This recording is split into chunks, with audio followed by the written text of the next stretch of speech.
আসসালামু আলাইকুম শিক্ষার্থীরা, আশা করি সকলে ভালোই আছো।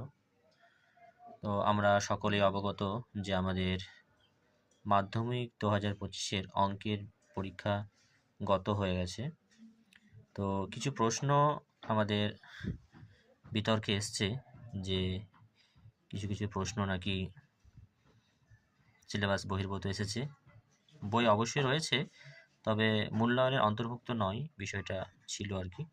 যেমন তোমাদের 3-এর 6 নম্বর অঙ্কটা, সংখ্যাগুরু ইকুয়াল টু মধ্যমা ও যৌগিকরে যে অঙ্কটা রয়েছে সেটা তোমাদের মূল্যায়নের অন্তর্ভুক্ত নয়। তো পর্ষদের তরফ থেকে একটা নোটিশ জারি করা হয়েছে যে এই বিষয়টা তোমরা অবশ্যই তিনারা খতিয়ে দেখছেন।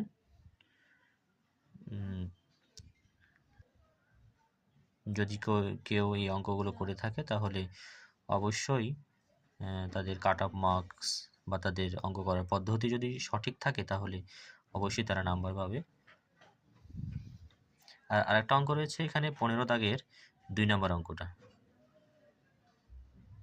এছাড়াও কিছু প্রশ্ন 2 নম্বরের বা 1 নম্বরের কিছু প্রশ্ন একটু মাধ্যমিক হিসেবে একটু কঠিন বলে মনে হয়। যেমন রয়েছে এখানে sec থিটা অন tan থিটার যে বিষয়টা রয়েছে, শীর্ষকোণের একটা অঙ্ক রয়েছে। এছাড়াও রয়েছে যে বাহুর সংখ্যার অঙ্কটা, মানে যে আয়তঘনকের ধার সংখ্যা x, তল সংখ্যা y, তাহলে এর সর্বনিম্ন মান কত। অবশ্যই বিষয় অঙ্কটা সহজ, তবে একটু মাধ্যমিক হিসেবে একটু কঠিন।